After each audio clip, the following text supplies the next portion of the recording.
हरे कृष्णा। सभी भक्तों का स्वागत है आज के सत्र में। ओम अज्ञानतिमिरन्धस्य ज्ञानाञ्जनाशलाकाय चक्षुरुन्मिलितं येन तस्मै श्रीगुरवे नमः। श्रीचैतन्यमनोभीष्टं स्थापितं येन भूतले स्वयं रूप कदा मह्यं ददाति स्वपदान्तिकं। वन्देऽहं श्रीगुरून् श्रीयुतपदकमलं श्रीगुरून् वैष्णवांश्च श्रीरूपं साग्रजातां सहगण रघुनाथां वितं तं सजीवं साद्वैतं सार्वधूतं परिजनासहितं कृष्ण चैतन्य देवं श्रीराधा कृष्ण पदान् सहगण ललिता श्री विशाखान्वितांश्च नमो विष्णुपदाय कृष्णपृष्ठाय भूतले श्रीमते भक्तिवेदांत स्वामिनिति नामिने। नमस्ते सरस्वते देवे गौरवाणी प्रचारिणे निर्विशेष शून्यवादी पाश्चात्य देश तारिणे। हे कृष्णा करुणा सिंधु दीनबंधु जगतपते गोपेश गोपिका कांत राधा कांत नमस्तुते। तप्त कांचन गौरांगी राधे वृंदावनेश्वरी वृषभानुसुते देवी प्रणमामि हरिप्रिये। वाञ्छाकल्पतरुभ्यश्च कृपा सिन्धुभ्य एव च पतितानं पावनेभ्यो वैष्णवेभ्यो नमो नमः। जय श्री कृष्णा चैतन्य प्रभु नित्यानंद श्री अद्वैत गदाधर शिवासादि गौर भक्त वृंद। हरे कृष्णा कृष्णा कृष्णा हरे हरे हरे राम राम राम हरे हरे। तो आप सभी का स्वागत है। आज का ये जो श्लोक है वो पांचवा श्लोक हम लोग ले रहे हैं। और ये वाला जो ये श्लोक है, तो ये श्लोक में जो है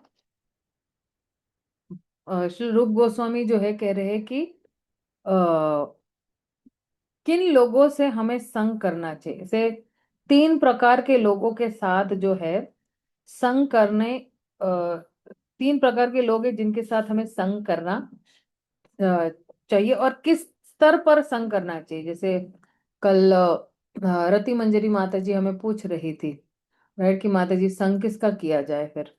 तो फिर उसका प्रश्न आज की क्लास में है। तो कहते हैं, कृष्णेति यस्य गिरितं मनसेन्द्रियता दीक्षाति चेत प्राणातिभीश्च भजतन्मिषम् शुश्रूषया भजनं विज्ञानम् अन्यम् अन्या निंदादि शून्य हृदम इप्सिता संगलब्धया। तो कह रहे हैं मनुष्य को चाहिए कि जो भी भक्त भगवान के नाम का जप करता है उसका मन से आदर करे। उसे चाहिए कि वह उस भक्त को सादर नमस्कार करे जिसने आध्यात्मिक दीक्षा ग्रहण कर ली है और जो अर्च विग्रह के पूजन में लगा हुआ है। एवं उसे चाहिए कि वह उस शुद्ध भक्त की संगति करे और श्रद्धा पूर्वक उसकी सेवा करे। जो अन्य भक्ति में आगे बढ़ा हुआ है, सॉरी, जो अनन्य भक्ति में आगे बढ़ा हुआ है और जिसका हृदय दूसरों की आलोचना निंदा करने की प्रवृत्ति से सदा विमुख जो है है। तो अभी आप देखना कि हम लोग ने जो है पिछले श्लोक में जो है देखा कि किस तरह से जो है हमारी ये जो छह प्रीति के जो है लक्षण है, जो छह प्रीति के व्यवहार जो है भक्तों के साथ किस तरह से होना चाहिए। तो व्यक्ति ने जो है वो सही व्यक्ति को चुनना है उस आदान प्रदान को करने के लिए, और भेद करके जो है ये छह प्रीति के लक्षण जो है हम लोगों को करने हैं। इसलिए जो है श्री रूप गोस्वामी कहते हैं, हमें एक्चुअली ये सुझाव देते हैं कि हमें जो है अ, वैष्णव को बहुत सही अ, तरीके से या उचित तरीके से हमें मिलना चाहिए उनके साथ। और उनका जो स्तर है उस हिसाब से हमें मिलना चाहिए उनके साथ। तो कहते हैं कि तीन प्रकार के कृष्णा तीन प्रकार के भक्त है। एक है कनिष्ठ, अधिकारी, मध्यम अधिकारी और उत्तम अधिकारी। अब कनिष्ठ अधिकारी जो है वो नया भक्त है, जिसने अभी अभी अभी उसने जो है हरिनाम दीक्षा ली हुई है अपने गुरु से, और वो प्रयास कर रहा है हरिनाम लेना। और ऐसे व्यक्ति से जो है क्या करना है, हमें उसका मान सम्मान करना है मन में। और मध्यम अधिकारी जिसने दीक्षा ली हुई है गुरु से, और गुरु से दीक्षा लेने के बाद जो है वो बिल्कुल उस पद पे अडिंग है, और पूर्णतया गुरु की सेवा में जो है वो कार्यरत है, और भगवान की सेवा में भी कार्यरत है। तो गुरु कृष्णा के प्रति उसकी बड़ी श्रद्धा है, और वो उन्हीं के हिसाब से वो चल रहा है। ये मध्यम अधिकारी जो है कह सकते हैं कि भक्ति के बीच में है, बीच रास्ते में है। ठीक है। तो और उत्तम अधिकारी जो है वो सर्वोच्च है, मतलब उन्होंने भक्ति में बहुत उन्नति कर ली है। और उत्तम अधिकारी जो है प्राय जो है उत्तम अधिकारी जो है उसको आलोचना करने में कोई इंटरेस्ट नहीं है। न वो आलोचना करता है, ना वो आलोचना करने देता है या सुनता है। ठीक है। और उत्तम अधिकारी का जो हृदय है वो बिल्कुल साफ सुथरा है, मतलब उसके अंदर जो है किसी के लिए भी जो है वो मैल नहीं है, या किसी के लिए द्वेष नहीं है, या बिल्कुल विनम्र है, बिल्कुल सहनशील है। और उत्तम अधिकारी का एक्चुअली ये है कि उन्होंने जो है भगवत तत्व का जो है साक्षात्कार हुआ है। श्री रूप गोस्वामी यही कहते हैं कि ऐसे महाभागवत के संग से और उनकी सेवा से जो है अ, अ, व्यक्ति जो है जल्दी उन्नत हो सकता है। इसलिए हमें कनिष्ठ अधिकारी नहीं रहना है, श्री रूप गोस्वामी कह रहे हैं। जो कोई भी जो है कनिष्ठ अधिकारी के लेवल पर है, तो वो जो है, क्योंकि कनिष्ठ अधिकारी का कैसा है, केवल वो विग्रह की सेवा में ही उसको फोकस है, उसको भक्तों से लेना देना कुछ नहीं है। अभी अगर आप देखोगे अपने आज के तात्पर्य में भी जो श्री रूप गोस्वामी क्या कहते हैं कनिष्ठ भक्त के बारे में, आचार्यम एव हयरे पूजम यह श्रद्धाय तेना न तद्भक्तेषु चान्येषु स भक्त प्राकृता स्मृतः स्मर्तः। तो कह रहे जो व्यक्ति विग्रह सेवा में बिल्कुल श्रद्धा पूर्वक लगा हुआ है, लेकिन वो भक्तों के साथ जो है वो अच्छा व्यवहार नहीं करता है, तो ऐसे व्यक्ति को क्या कहेंगे, प्राकृत भक्त। प्राकृत भक्त यानी नया भक्त, या कनिष्ठ अधिकारी कहेंगे उसको। तो आप देखिए कि ऐसा जो व्यक्ति जो है, क्योंकि अगर आप देखो कि कोई पूछेगा कि अरे मैं अपना जो हृदय है वो किसके सामने मैं खोलूं, किसी न किसी के सामने तो मुझे खोलना है ना भक्ति में। अरे मैं किसी को अपने सामने जो है मैं मैं अगर किसी के सामने मैंने अगर मेरा हृदय खोला तो फिर क्या होगा। तो देखिए कि जैसे जैसे तीन प्रकार के भक्त है, कनिष्ठ अधिकारी, मध्यम अधिकारी और उत्तम अधिकारी। राइट। तो उनके भी स्तर होते हैं। तो अभी आप अगर ये वाली किताब में भी देखोगे ना, इस किताब में भी 11 श्लोक है। राइट। तो पहले श्लोक से लेके 7वें श्लोक तक क्या बता रहे हैं, साधना भक्ति के बारे में बता रहे हैं कि किस तरह से वैदिक साधना भक्ति करनी चाहिए, रूल्स एंड रेगुलेशंस के हिसाब से, नियमों के हिसाब से। और फिर 8 से 11 जो रागानुगा भक्ति के बारे में बता रहे हैं कि किस तरह से जो है व्यक्तियों ने जो है भगवान के नित्य पार्षदों के पद चिन्हों पर चलना चाहिए। भाव भक्ति के बारे में बता रहे हैं कि किस तरह से भाव भक्ति में भी जो है व्यक्ति भक्ति कर सकता है। और फिर प्रेम भक्ति के बारे में बता रहे हैं जो सर्वोच्च है। तो अब जो है ये वाला श्लोक यही बता रहा है कि कौन से वैष्णव को मैं अपना मित्र चुनूंगा, और इन वैष्णव की सेवा में किस तरह से करूंगा। तो अभी हम लोग ने एक प्राकृत प्राकृत भक्त को देखा, राइट। क्योंकि ये प्राकृत भक्त में भी तीन कैटेगरी है। प्राकृत भक्त में भी क्या है, तीन कैटेगरी है। एक सेकेंड ना, मुझे ऐसे लग रहा है कि मैंने कहीं पे ये किया हुआ है शायद से। एक मिनट, जस्ट होल्ड ऑन। क्योंकि आप देखना कि अ, एक प्राकृत सहजिया है, एक प्राकृत भक्त है, और एक हरिनाम भक्त है। तो प्राकृत सहजिया क्या करता है, कभी कभी माला करता है, आज करेगा कल नहीं करेगा, इस तरह से। और उसकी आसक्ति किसके साथ है, स्त्रियों के साथ, पैसों के साथ और नशे के साथ। उसके पास श्रद्धा है भगवान के लिए, कृष्ण के लिए श्रद्धा है, लेकिन उसके पास आसक्ति स्त्री, धन और जो है नशे के लिए ज्यादा है। तो इसलिए उसको कहते हैं प्राकृत सहजिया। सहजिया यानी कि उसने भक्ति को सहजता से लिया हुआ है। सहज, सहज मतलब कैजुअली, कभी कभी भक्ति करेगा, है ना। फिर एक प्राकृत भक्त होता है। तो प्राकृत भक्त है ना, 16 माला करेगा, रोज हरे कृष्ण महामंत्र का डेली करेगा, चार नियमों का पालन भी करेगा। अच्छा, ये प्राकृत सहज है, चार नियमों का पालन नहीं कर रहा है, देखिए ना। इसलिए तो स्त्री के साथ उसका अटैचमेंट है, पैसों के साथ और। लेकिन ये प्राकृत भक्त जो है, उसके पास जो है 16 माला भी करता है, हरे कृष्ण महामंत्र की, चार नियमों का पालन कर रहा है, और गुरु की भी सेवा कर रहा है, और कृष्ण की भी सेवा कर रहा है।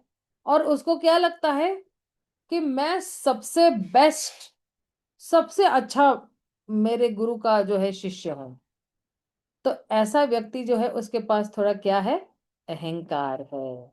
तो इसलिए ऐसे व्यक्ति को जो है हमें मन में सम्मान करना चाहिए। जो व्यक्ति को लगता है ना मेरे जैसा कोई नहीं है इस दुनिया में, तो उसके पास अहंकार है, तो उस व्यक्ति को जो है मन में ही जो है आप सम्मान दीजिएगा, मन में ही प्रणाम कीजिएगा। चाहे तो अगर आमने सामने अगर ये भक्त मिलते हैं तो हरे कृष्णा करके आगे बढ़ जाना। अब है हरिनाम भक्त। हरिनाम भक्त मतलब क्या, इस व्यक्ति ने जो है दीक्षा ली हुई है, जो है श्री गुरु से। तो रोज 16 माला करता है, चार नियमों का पालन भी करता है, और जो है वैष्णव को भी सेवा करता है, गुरु की भी सेवा करता है और कृष्ण की सेवा करता है। प्राकृत भक्त क्या करता है, केवल गुरु और कृष्ण की सेवा करेगा। लेकिन ये जो हरि नाम वाला भक्त है, वो जो है एक्चुअली मुझे ना ढूंढना चाहिए, मैंने एक्चुअली कहीं पे ये बनाया हुआ है। एक सेकेंड, एक मिनट रुकना मेरे लिए, जरा मैं ढूंढ लेती हूँ ये।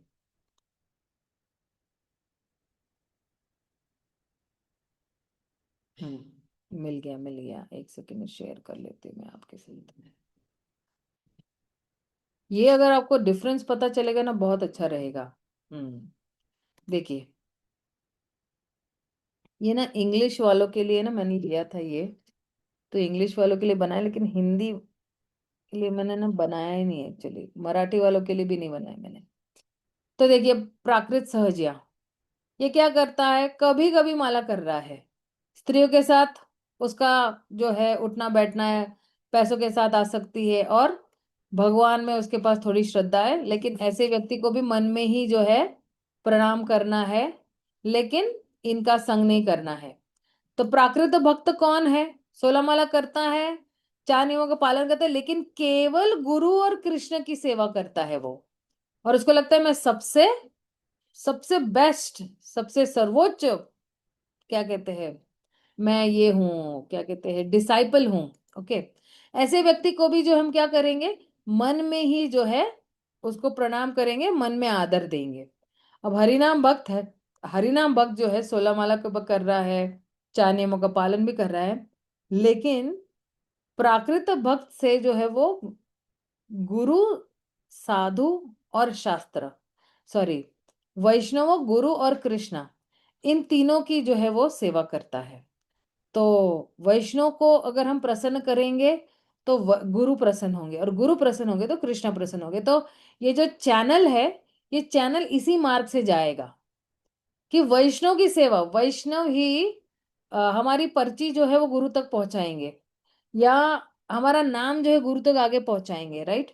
और वैष्णव प्रसन्न तो गुरु प्रसन्न। गुरु महाराज को जाके कहेंगे ना, ये भक्त बहुत अच्छी सेवा कर रहा है, ये दिन रात जो है मंदिर में ही जो है सेवा दे रहा है, ये बहुत अच्छी प्रचार कर रहा है, ये बहुत अच्छा जो है प्रसादम वितरण कर रहा है, ये बहुत अच्छा मंदिर को अच्छी तरह से साफ करता है। तो गुरु भी खुश होते हैं, हाँ हाँ हाँ, चलो चैतन्य महाप्रभु का आंदोलन जो है वो आगे बढ़ रहा है, राइट। तो इस तरह से जो है ऐसे व्यक्ति को तो दंडवत प्रणाम भी करना चाहिए, मन शरीर से और शब्दों से भी। और यही जो हरिनाम भक्त है, ये अपने आप को बहुत विनम्र समझता है। वो सोचता है कि हे भगवान, वो प्रार्थना करता है भगवान को, हे भगवान मुझे माया से बचाओ, मेरी जो इंद्रियां मुझे बहुत सताती है, लेकिन आप कृपया मुझे वो शक्ति दीजिए जिसके माध्यम से जो मैं हरे कृष्ण महामंत्र का जप कर सकूं, और मेरी अपनी सारी इंद्रियां जो है आपकी सेवा में संलग्न करो। तो अब ऐसा हरिनाम भक्त जो है वो धीरे धीरे इस स्तर से जो है वो मध्यम अधिकारी की तरफ जो है वो मुड़ता है। और फिर जो है ओके सॉरी, ये वापस मैंने कर दिया क्या, चल। हाँ, और फिर जो है ये हरिनाम जो भक्त है, जब मध्यम अधिकारी की तरफ जो है मुड़ रहा है। एक सेकेंड ना, मेरी जरा सांस बीच में रुक रही है एक्चुअली।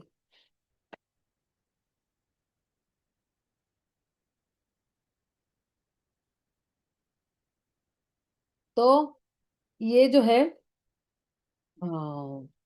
जिन लोगों ने दीक्षा ली हुई है किसी प्रामाणिक गुरु से, और वो बिल्कुल जो है गुरु के आदेश के हिसाब से बहुत अच्छी तरह से जो है भक्ति में कार्य कर रहे हैं, तो उनको जो है इसी तात्पर्य में कह रहे हैं पुनर्दंडवत करना चाहिए। अब अगर किसी ने किसी गुरु से दीक्षा ली हुई है, तो फिर और सालों साल वो बहुत अच्छी तरह से जो है भगवान की सेवा कर रहा है, गुरु की सेवा कर रहा है, वैष्णव की सेवा कर रहा है, वैष्णव के साथ उसके बहुत अच्छे संबंध है। तो उस ऐसे व्यक्ति को जो है हमें क्या समझना चाहिए, हमें जो है वो इसको मध्यम अधिकारी भक्त समझना चाहिए। और उत्तम अधिकारी, मैंने बताया कि इनको जो है वो आलोचना करने में कोई भी जो इंटरेस्ट नहीं है। उनका हृदय बिल्कुल साफ सुथरा होता है, क्योंकि उन्होंने जो है वो एक साक्षात्कार के स्तर पर पहुंच गए हैं। अब आप देखना, कह रहे हैं कि ऐसे बहुत सारे वैष्णव में एक ऐसा वैष्णव आपको मिलेगा जो बहुत ही प्रामाणिक तरीके से सारे नियमों को जो है और सेवा को बहुत अच्छी तरह से फॉलो कर रहा है, और रोज जो है वो अपने माला जब अच्छी तरह से कर रहा है अपने माला पे, और वो हमेशा यही सोचता है कि अरे इस आंदोलन को किस तरह से आगे बढ़ाए, किस तरह से आगे। तो ऐसे व्यक्ति को, जिसको जो है सालों साल एक ही कार्य किया है, उसने माला जप किया है, वैष्णव की सेवा की है, गुरु की सेवा की हुई है, और कृष्ण की सेवा की हुई है, और हर वक्त यही सोचते हैं कि किस तरह से इस आंदोलन को आगे बढ़ाया जाए, जैसे शिल प्रभुपाद ने भी सोचा था कि किस तरह से इस आंदोलन को आगे बढ़ाया जाए। तो प्रभुपाद ने बहुत हाथ पैर मारे थे, 11 साल यहाँ पे प्रचार किया था, लेकिन उनको यहाँ पे 11 साल प्रचार करने के बावजूद भी जो है कोई खास फल की प्राप्ति नहीं हुई थी। बट हम ये कह सकते हैं कि कभी कभी जब हम खेती करते हैं ना, अगर किसी ने खेती बाड़ी के बारे में अगर कुछ थोड़ा बहुत ज्ञान है, मुझे ज्ञान नहीं है लेकिन मुझे देखा हुआ है खेती बाड़ी लोगों को करते हुए मैंने। तो खेती बाड़ी में पहले क्या करते हैं, हम किसी जमीन को है ना उपजाऊ बनाते हैं। जब जमीन को उपजाऊ बना देंगे, फिर उसमें बीज बोएंगे, तो वो बहुत अच्छी तरह से वो फलीभूत होगी वो जमीन। तो अगर गेहूं उगाया तो अच्छी तरह से गेहूं उगेंगे, या आपने आम के बगीचे उगाए तो आम के जो है जो है बीज डुबोए हैं, तो आम के बहुत अच्छी तरह से पेड़। लेकिन आप देखना, कभी कभी क्या होता है, आपने कभी बांस बांस की लकड़ी अगर देखा होगा ना, तो बांस की लकड़ी है ना 5 साल लगता है बाहर निकलने के लिए, उसके एक छोटा सा निकलते आता है कहीं से। लेकिन फिर जब बाहर 5 साल के बाद आ जाता है ना, तो फिर बिल्कुल धड़ाधड़ धड़ाधड़ धड़ाधड़, बिल्कुल लंबा दिखता है आपको। कोई सोचेगा कि अरे ये बांस को तो कौन ये करेगा, लेकिन आप देखना बांस बाद में कितना काम में आता है, कितनी सारी चीजें हम बनाते हैं। उसी तरह प्रभुपाद के साथ भी ऐसी हुआ कि उन्होंने जो है भक्ति के लिए विश्व भर में एक आंदोलन चलाने के लिए उन्होंने सारी जमीन को उपजाऊ बनाया। कहते हैं ना, प्रेपरेशन किया, उन्होंने तैयारी की कि अब जो है जमीन उपजाऊ हो गई है, अब मेरे पास काफी सारा, मैं सशक्त हूं, मैं जा सकता हूं अमेरिका और अच्छी तरह से जो है वहां पे प्रचार कर सकता हूं। तो उन्होंने जो है, कहते हैं ना, लाइफ टाइम प्रेपरेशन किया हुआ है, लाइफ टाइम की तैयारी थी उनकी। उनको आदेश कब मिला था? 1922 में। जैसे ही प्रभुपाद ने अपने गुरु को देखा था, तब से लेके 1965 में गए। कितने साल के बाद गए वो? 40 साल के बाद गए, और करीबन 43 ईयर्स के बाद गए, राइट। तब कोई सोच सकता है कि प्रभुपाद तो भूल ही गए, उनके गुरु का आदेश बिल्कुल कुछ किया ही नहीं, फिर इसका क्या मतलब है? नहीं, कभी कभी जो है कहते हैं गुरु के आदेश को पोस्टपोन किया जा सकता है, आगे धकला जा सकता है, क्योंकि परिस्थिति में भी अभी इतनी इतनी अच्छी नहीं हो सकती है कि हम तुरंत ही गुरु के आदेशों का पालन करें। तो एक सही समय के लिए जो है वो वेट कर रहे थे। तो कहते हैं गुरु के आदेशों को नजरअंदाज नहीं करना चाहिए, हालांकि पोस्टपोन कर सकते हैं, लेकिन उनके आदेशों को नजरअंदाज नहीं करना चाहिए, निग्लेक्ट नहीं करना चाहिए, या इग्नोर नहीं करना चाहिए। या उसको कहते हैं कि the instructions of the spiritual master can be postponed but not neglected. नजरअंदाज नहीं करना चाहिए। तो प्रभुपाद ने जो है ये आदेश जो है वो बिल्कुल दिमाग में था उनके। इसलिए आप देखना यहाँ पे बहुत संघर्ष कर रहे थे, बहुत संघर्ष कर रहे थे।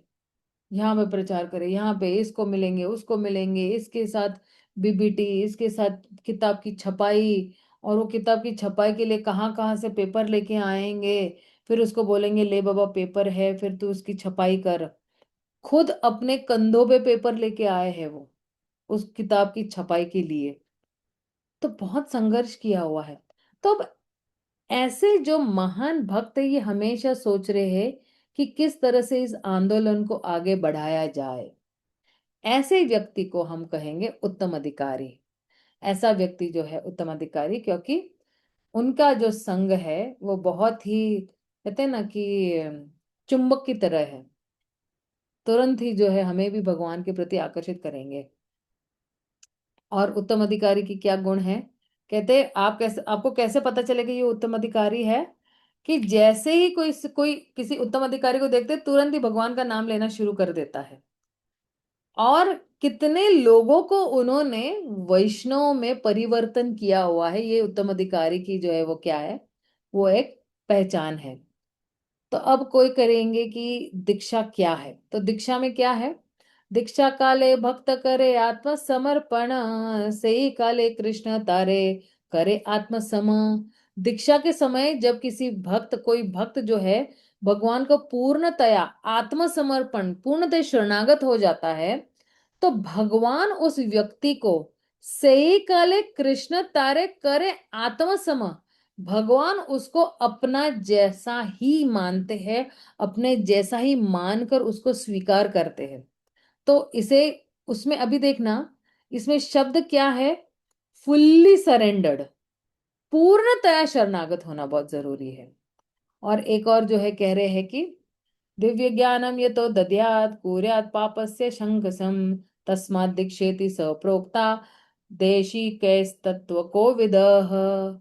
तो हम लोग ने ये इस्कॉन डिसाइपल कोर्स में ये वाला देखा हुआ है श्लोक, कि दीक्षा में क्या होता है। दीक्षा क्यों व्यक्ति लेता है किसी गुरु से, और कब लेनी चाहिए?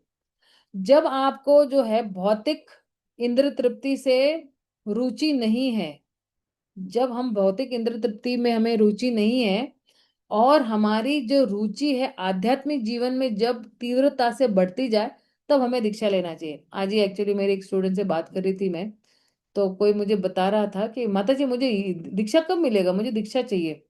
मैंने बोला पहले अपने आप को चेक करो कि कितनी आपको भौतिक इंद्र तृप्ति एक लिस्ट बनाओ, आपके पास कितनी इंद्र तृप्ति आए एक लिस्ट बनाओ, वो लिस्ट बना के मुझे भेजो, फिर मैं बताऊंगी कि आप दीक्षा ले लायक है या नहीं है। तो दीक्षा के लिए ये है कि आप जितना भी अनुकूल है भक्ति के लिए वो अपनाते जाते हो साधना भक्ति में, और जितना भी प्रतिकूल है वो छोड़ते जाते हो। अभी अपनाना इतना मुश्किल नहीं है जितना छोड़ना मुश्किल है। छोड़ना क्यों? क्योंकि हमारे बहुत पिछले जन्म की बहुत सारे जो है आदतें हैं जो हमारे चित्त में जो है वो बैठी हुई है, और ये आदतें बहुत जल्दी जाती नहीं है। तो जो है कुछ भी अनुकूल है वो स्वीकारना इतना मुश्किल नहीं, लेकिन छोड़ना बहुत मुश्किल है। तो इसलिए दीक्षा के वक्त ये चीज का है ना जो बहुत ध्यान रखना चाहिए। तो अगर कोई जो है भौतिक इंद्र तृप्ति में उसका जो है इंटरेस्ट नहीं रहता है, उसको फीका लगता है भौतिक इंद्र तृप्ति, तो वो इन दीक्षा के लिए वो बहुत है ना योग्य पात्र बन जाता है। और जब कोई बहुत सीरियसली सीरियसली को क्या कहते हैं, प्रामाणिक तरीके से जो है अगर कोई दीक्षा लेना चाहता है, तो उसको चार चीजें करने के लिए तैयार रहना चाहिए। एक तो तपस्या, एक है ब्रह्मचार्य, और अपने मन और शरीर पे पूरा नियंत्रण होना चाहिए उसका, तभी आप दीक्षा लो। अगर आप तपस्या नहीं करना चाहते, तपस्या मतलब क्या? रोज हम सुबह उठेंगे 4 बजे, रोज 16 माला करेंगे, रोज भगवत गीता पढ़ेंगे, रोज भगवान की सेवा करेंगे, और फिर ऐसे घिनौने काम में हम लिप्त नहीं रहेंगे, तो उसको कहते हैं पवित्रता। अब पवित्रता जो है वो अंदर से भी होनी चाहिए और बाहर से भी होनी चाहिए, और मन में भी पवित्रता होनी चाहिए। मन में भी ऐसे विचार नहीं होने चाहिए कि इंद्र तृप्ति वाले, कि इसके साथ जो है कोई उसके साथ मुंह मार रहा है, कोई उसके साथ मुंह मार रहा है, या कोई उसके साथ गलत संबंध रख रहा है, उसको कहते हैं ब्रह्मचार्य। शादी के बाद जो है आपका पति ही जो है सब कुछ है आपके लिए, और पति के लिए भी शादी के बाद जो है पत्नी ही सब कुछ है। ये नहीं कि हम शादी के बाहर कोई एक्स्ट्रा मैरिटल अफेयर करें, या इवन शादी से पहले भी जो है ये ब्रह्मचार्य का पालन करना है। आप देखना, ये एक्चुअली बहुत गंभीर विषय है, इसको अगर आप खींचना चाहोगे ना तो भाई पूरा 2 घंटे मेरे इसी में चले जाएंगे, लेकिन मैं आपको एक दो लाइन में संक्षेप में बताती हूँ। आप देखना, जब हम सबके, अब हमारे सबके बच्चे हैं राइट, किसी के पास बेटियां हैं, किसी के पास पुत्र है, या किसी के पास पुत्र और पुत्री दोनों है। आप देखना कि जो स्त्री या जो पुरुष शादी से पहले ही पवित्र है तो वही अच्छा जो है पति बन सकता है। जिस व्यक्ति ने शादी से पहले अलग अलग संबंध बनाए थे, तो वो क्या ही किसी एक व्यक्ति के प्रति वफादार रहेगा। और इसलिए इंग्लिश टर्म कहते हैं वर्जिन, है ना। तो हम जब अ, अपनी बच्चियों के लिए अगर कोई वर ढूंढ रहे हैं, तो एक वर्जिन लड़का ही ढूंढेंगे। अगर हम अपने बेटे के लिए कोई बहू ढूंढ रहे हैं, तो वर्जिन लड़की ही ढूंढना चाहिए हम लोगों ने। क्यों? और ये जो है, ये अभी हमारे बच्चों के साथ अभी से ही डिस्कस करना शुरू कर देना चाहिए कि तुम क्यों किसी वर्जिन लड़की के साथ ही, जिसने कभी भी किसी के साथ पहले यौन संबंध नहीं बनाया हुआ है, क्यों उसी के साथ तुम शादी करोगे? क्योंकि ऐसी ही लड़कियां जो है वो घर बनाएगी, वरना घर तोड़ के चली जाएगी। या ऐसे ही लड़के जो है वो हमारी बच्चियों का बहुत अच्छी तरह से ध्यान रखेंगे, जिन्होंने शादी से पहले पवित्र है तो शादी के बाद भी पवित्र ही रहेंगे। और ये आजकल ये जो है ये बहुत ही बड़ा मुद्दा बन गया है इस्कॉन के अंतर्गत, कि हम किस लड़के से जो है शादी करें, हम किस लड़के से हम शादी करें। और उसको कहते हैं ना कि पवित्रता या किसी एक व्यक्ति के साथ वफादार रहना ये बहुत मुश्किल बात है। तो इसलिए कोई अगर ये चार चीज करना चाहता है तो ही वो जो है वो दीक्षा ले, वरना फिर दीक्षा लेने के लिए भूल ही जाए। तो दिव्य ज्ञान अर्जित करने के लिए अगर कोई तैयार है तो फिर दीक्षा ले ले। अब देखिए यहाँ पे क्या लिख रहे हैं। दीक्षा जो है ये एक मार्ग है। ये कोई वन टाइम इवेंट नहीं है कि चलो भाई मुझे नया नाम मिल गया, यज्ञ के सामने 4-7 फेरे ले लिए मैंने और एक नया नाम मिल गया, अब मैं भी है ना सबको बोल सकता हूँ कि मैं जो हूँ दीक्षित भक्त हूँ, लोग मुझे दंडवत प्रणाम करेंगे। नहीं, दीक्षा ये सब नहीं है। दीक्षा जो है अ, कब परिपूर्ण हो जाती, जब कोई भाव के स्तर पर पहुंचता है। तो ये हमारी यात्रा जो शुरू हो रही है अधौ श्रद्धा से, और ये यात्रा जो है भाव के स्तर पर पहुंच जाती है, तब जो है भाव के स्तर पर भगवान हमें अपने जैसा ही मानकर स्वीकार करते हैं। और भाव के स्तर पर ही जो है व्यक्ति जो है बन जाता है कृष्ण की सेवा करने के लिए योग्य, क्योंकि उसके पास अब क्या हो गए है, उसके पास दिव्य इंद्रियां हो गई है। ये इंद्रियां जो है, ये आंख है, नाक है, कान है, ये अभी इस अवस्था में क्या हो रहा है कि मतलब अदव श्रद्धा अनर्थ निवृत्ति के स्टेज पे अभी क्या हो रहा है कि ये आंखें जो है वो बिल्कुल इंद्र तृप्ति ढूंढ रही है, कुछ अच्छा सीन दिखाई दे, कुछ अच्छा दिखाई दे। ये कान भी कुछ है ना इंद्र तृप्ति की चीजें ढूंढ रही है। लेकिन ये आंख, नाक, कान और ये जो हमारी जितनी भी 5 ज्ञानेंद्रियां हैं, इनका असली जो है कार्य क्या है? असली कार्य यही है कि ये सारी ये जो इंद्रियां हैं, ये हम भगवान की सेवा में लगाए। लेकिन प्रॉब्लम क्या है कि अब हम जो है भगवान की सेवा में न लगा के हम हमारी खुद की इंद्र तृप्ति की सेवा में उसको लगा रहे हैं।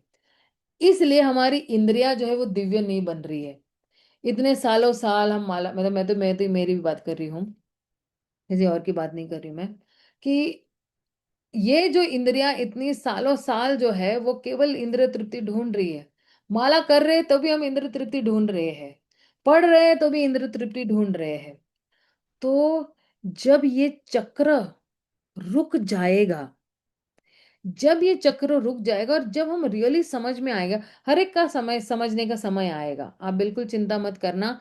एक दिन जो है आप अगर अच्छी तरह से आपका जो लक्ष्य या उद्देश्य जो है भक्ति करने का सही रहा ना, तो आपकी इंद्रियां निश्चित रूप से एक न एक दिन साफ सुथरी हो जाएगी। क्योंकि जब अनर्थ निवृत्ति हो जाती है, अनर्थों से निवृत्त होना मतलब अनर्थों से छुटकारा पाना, काम क्रोध मद मोह लोभ मत्सर से, तो व्यक्ति जो है वो जो है निष्ठा के स्तर पर पहुंच जाता है। अब निष्ठा के स्तर पर ऐसा नहीं है कि चलो चलो मैं निष्ठा के स्तर पर पहुंच गया, अब हरे कृष्ण महामंत्र करने की कोई जरूरत नहीं है, वैष्णव की सेवा करने की कोई जरूरत नहीं है, 4 नियमों को पालन करने की जरूरत है नहीं। निष्ठा से जो है वो रागानुगा का प्रवाह शुरू होता है। तो मैंने पहले भी बताया 2 पटरी चलती है, राइट? तो एक है आपकी वैदिक साधना भक्ति की पटरी, और एक है रागानुगा की पटरी। रागानुगा की पटरी जो है अभी आपको दिखाई नहीं देगी, क्योंकि अगर एक साइड से हम देख रहे हैं तो दूसरी पटरी नहीं दिखाई देगी हमें। लेकिन यहाँ से वैदिक भक्ति की पटरी जितनी जितनी आगे बढ़ती जाएगी, रागानुगा भी बढ़ती जाएगी। लेकिन उसको एहसास कब होगा? जब वो भाव के स्तर पर आएगा, तब उसको पता चलेगा कि हाँ अब सब मुझे जो है भगवान में जो है वो प्रेम आ रहा है, अभी आंखों से आंसू आ रहे हैं, कंपन हो रहा है। तब जाके हमारी दीक्षा जो है वो परिपूर्ण हो जाती है। तो अब फिलहाल के लिए हमें क्या करना है? हमारी ये जो इंद्रियां हैं इनको कंट्रोल करने की कोशिश करना है। हमारा जो वाचो वेगम मनसा हम लोग ने जो शुरू किया था पहले श्लोक में, है ना, इन सब इंद्रियों को हमें कंट्रोल करने की जरूरत है। जहां जहां इंद्रियां गलत मार्ग पे जाती है वही इंद्रियों को टोक देना है। जहां जहां पे हाथ जो है कहीं किसी गलत चीज को उठा के खाने की कोशिश कर रहा है, उसको वही रोक देना है। अरे ये प्याज लहसुन है मत खा भाई, अरे ये तो मदिरा है मत पी भाई, और ये तो जो है वर्जित है, ये बहुत गर्म चीज है, ये तामसिक चीज है, ये बासी चीज है। इन सब को जो है त्यागना है और खाना है केवल कृष्ण प्रसाद। और ये 2 चीज पे अगर हम अडिग रहेंगे कि करूं, माला तो करूंगा तो 16 माला पक्का रोज का रोज करूंगा मैं, और खाऊंगा तो केवल कृष्ण प्रसाद खाऊंगा, देखना अपने आप ही सारी इंद्रियां बिल्कुल शांत हो जाती है। फिर जब यहाँ पे टेस्ट आता है, जैसे आप देखना ना, भगवान जो है कालिया के सर पर जो है वो नृत्य कर रहे थे। अब किसी सर्प की जो ऊपर वाली जो जो चमड़ी रहती है, या उसका ऊपर वाला जो हिस्सा था, वो तो बिल्कुल लचीला रहता है एक तो, और चिकना रहता है। जैसे किसी का भी पैर बहुत जल्दी फिसल सकता है। लेकिन आप सोचिए कि भगवान जब कालिया के सर पर नृत्य कर रहे थे, कालिया का शरीर भला बड़ा चिकना था, भगवान आराम से फिसल भी सकते थे, और कालिया के सर पर नृत्य करते करते भगवान ने कितना सारा विष उससे वॉमिट करवाया था, उल्टी करवाया था। राइट, कि जितना जितना उसके फन पर भगवान नाचे हैं, उसका सारा उसको खोखला कर दिया है। अब आप यही चीज अपने पर ले लो। तो मैं रोज हरे कृष्ण महामंत्र कर रही हूँ इस जबान से, मेरी ये जबान भी जो है वो हमेशा फिसलती रहती है, गलत चीज निंदा चुगली करने के लिए बार बार फिसलती रहती है। लेकिन जिस व्यक्ति ने हमेशा हरे कृष्ण महामंत्र का जप करता है, और भले ही ये इसके पास बहुत सारी त्रुटियां, लेकिन भगवान क्या करते हैं, जब हम हरे कृष्ण महामंत्र कर रहे हैं तो भगवान हमारी जिह्वा पे नृत्य कर रहे हैं। और जब भगवान हमारी जिह्वा पे नृत्य कर रहे हैं, तो मेरे में जितना भी काम क्रोध मद मोह लोभ मत्सर है, वो सारा बाहर आ जाता है। जितना भी तमोगुण है वो सारा बाहर आ जाता है, और बिल्कुल मेरे हृदय को साफ कर देता है। अब आप देखना, भगवान जो है ना नृत्य जो है कि 1-2 मिनट के लिए नहीं किया था, भगवान ने लंबे समय तक काले के फन पे जो है वो नृत्य किया हुआ था। और क्या नृत्य किया हुआ था, मतलब अभी पूरे जग में जो है ऐसा नृत्य की कोई मतलब तुलना कर ही नहीं सकते हैं। और 7 साल का बालक, ऐसा इतना बढ़िया नृत्य किया है भगवान ने। तो इसलिए जो है हमें पहली जो चीज जो है वो वाचो वेगम, ये जो जबान है इसको कंट्रोल करना है। और इसको कंट्रोल कैसे करेंगे, हरे कृष्ण महामंत्र करके ही कंट्रोल होने वाली है। क्योंकि बोल कर सुन कर हम बोलेंगे देखेंगे करेंगे, हर बार जो है ये जिभा का इस्तेमाल हो रहा है, कुछ देखेंगे तो जिभा का इस्तेमाल हो रहा है, हाँ कितनी अच्छी चीज है, मुझे ये चाहिए मेरे लिए। तो जिह्वा को हम लोग कंट्रोल करेंगे तो दीक्षा जो है तभी परिपूर्ण होती है, जब हमारी सारी इंद्रिय दिव्य बन जाती है। तो एक जो दीक्षा है जो है, ये कहाँ से शुरू हो रहा है, ये शुरू हो रहा है आत्मसमर्पण से, और भाव के स्तर पर जाके ये क्या हो रहा है, संपूर्ण हो रहा है। जब सारे अनर्थ निकल जाते हैं, तो फिर कृष्णा जो है हमें स्वीकार करते हैं। इसलिए जो है कह रहे हैं कि अदौ गुरु पादाश्रय कृष्ण दीक्षादि शिक्षणम विश्रम में न गुरु सेवा। तो पहले 3 जो अंग है, हम लोग ने देखा है ना, भक्ति रसामृत सिंधु में, तो पहले गुरु पदाश्रय लेना बहुत ही जरूरी है। इन 3 चीजों का करना बहुत जरूरी है, कि व्यक्ति ने जो है एक शुद्ध भक्त को जो है भगवान का प्रामाणिक प्रतिनिधि स्वीकार करना है, और जो है उनको जो है सारा सम्मान देना है ना। साक्षात ऋत्वेन समस्त शास्त्र, साक्षात ऋत्वेन, साक्षात हरि का ही रूप है वो, है ना। तो गुरु जो है वो क्या है, गुरु साक्षात कृष्ण रूप ही है। इसलिए ये एक्चुअली जो है हमारी सफलता का जो है वो गुह्य राज है, कि अगर हम किसी शुद्ध भक्त को जो है, जो भगवान के प्रतिनिधि है, अपने गुरु के रूप में हम स्वीकार करेंगे, और फिर हम उनको सारा मान सम्मान देंगे। देखिए मान सम्मान देना भी यहाँ पे लिखा हुआ है कि हमें मान सम्मान देना चाहिए। तो मान सम्मान का क्या मतलब है, हाँ हम दंडवत करते हैं, हम नमस्कार करते हैं, हम जो है सलाम करते हैं, लेकिन मान सम्मान देना मतलब यही है कि गुरु के आदेशों पे चलना। सबसे बड़ा मान सम्मान यही है कि गुरु के आदेशों के पर चलना। अब मान लो आपके घर में है, जो आपके पिता है, आपकी माता है, आपके सास ससुर है, राइट। तो हम कहेंगे हम अपने सास ससुर को बहुत प्रेम करते हैं, बहुत प्यार करते हैं, लेकिन हमें उनका कहना मानते नहीं है। फिर वो काहे का प्रेम? प्रेम मतलब क्या? कि हम जो है, जो हमारे बुजुर्ग हमें कहते हैं, जो हमारे गुरु हमें कहते हैं, हम उन कहना मानते हैं, क्योंकि वो हमारे हित के लिए है। अभी हमें लगेगा कि कड़वा लग रहा है दीक्षा के समय, अरे महाराज ने ये क्या बोल दिया, ये तो ऐसे बड़ा सर पे बड़ा पहाड़ दे दिया मुझे, अब मैं ये कैसे करूंगा? क्योंकि कई कई लोगों को ना, अभी शुरुआत के लोगों ने जिन्होंने दीक्षा लिया था ना, तो महाराज आदेश डायरेक्टली दे देते थे उनको। एटलीस्ट मेरे गुरु महाराज डायरेक्टली बोलते आपको ये करना है। हर किसी को वो सेम आदेश नहीं देते थे, क्षमता के हिसाब से वो आदेश देते थे। तो सही मान सम्मान जो है गुरु को वही है कि हम गुरु के आदेशों का पालन करें। तो यही जो है सफलता की जो है सफलता की क्या कहते सीक्रेट है, गुह्य राज है ना, सफलता की। इसलिए जो है जो कोई भी ये मार्ग अच्छी तरह से अपना लेता है ना, तो फिर जो है उसको सब कुछ जो है वो हृदय में जो है वो प्रकट हो जाएगा, या हृदय में ही उसका सारा ज्ञान हो जाएगा। इसलिए जो है हमें गुरु को जो है पूर्ण श्रद्धा से, पूर्ण भक्ति भावना से उनकी जो है सेवा करनी है। और हमारे पास जो कुछ भी है, हमारे पास हमारी जितनी भी कलाएं हैं, शब्द है, शरीर है, धन है, वो सब कुछ गुरु के प्रति अर्पित करना है। अब वो बोलेगे अरे माता जी आपने तो क्या बोल दिया, सारा धन गुरु को और फिर कहना हम तो कंगाल हो जाएंगे, फिर हम रोटी क्या खाएंगे हम। लेकिन सी, आप देखना कि गुरु को सब कुछ समर्पण करना मतलब क्या, कि आप हर एक चीज को यही समझते हो कि ये भगवान की चीज है, और ये भगवान की सेवा में ही इस्तेमाल करना है।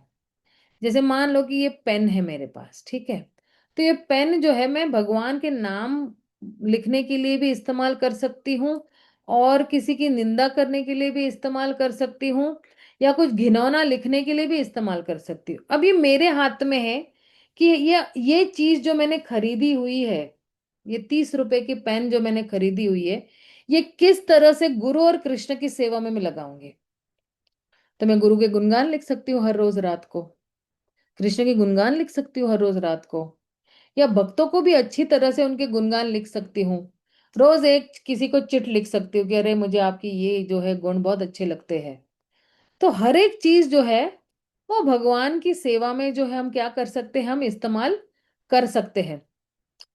और अगर आप सोचोगे कि अरे हमें तो है खाने के लिए धन चाहिए, पहनने के लिए कपड़े के लिए धन चाहिए, और जो रोजमर्रा की जितनी भी हमारी जो है पैसे लगते हैं, सब्जी के लिए या इसके लिए या उसके लिए लगते हैं पैसे, लेकिन फिर कैसे सोचेंगे कि सब कुछ गुरु को अर्पण करना। अभी देखिए हम भोग बनाते हैं तो पहले गुरु को ही अर्पण करते हैं ना, तो हो गया ना कि हमारा जो कुछ भी भगवान को अर्पण कर रहे हैं।